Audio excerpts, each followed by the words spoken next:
Neka zonuma ana dili o. Mak zonu hokard bin, din hokam bin. Alevina hokam bin. Mak alevina hokard bin. Ma musayim Türkiye ma alevina ho virakama.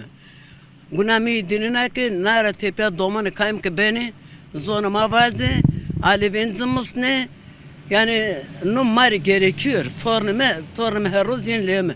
Hoteni tornume işte. Mera yeni ders o azeni. Azdır ders van. Vanlar niye bakır. Zonuma tabii ki zonuna evliyauno. Zonuna pirono, rayveruno, itikatono. Tabii ki zonu o viranekeme.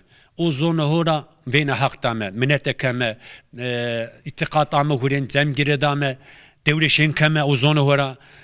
Ma karşı zonu keşteni ma hasa töbe. Ma ne var mı zonu keşe ustu. Ama herkes zonu hora vene haktano ki hak o zonu dinera, itikati dinera o minnete dine kavul karını. Tu zonu o zaverdan sonra zuna zora vene haktana. Kay o zonu tu hak tu kay zonu inkar kana gerek inkar mekerene. Yani ezay wow braun hora wazen verenun hora pir kalkun hora wazeme.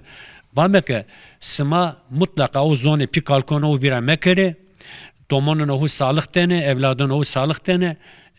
İlk o zonu sma itikat sma devam bekero. Zone hoş ko vira mekere. Na zone ma damlı kase kerme.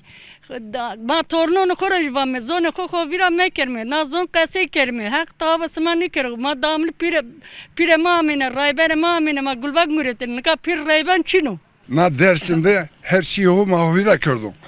Esasen ma cemevi, na din, na mopi, na inancıma esasen yurt dışında herkes kutlamış günü. Fakat Yemen Naza Mahmad dersim her şeyi hovira kırdım. Mopiyu bile hovira kırdım.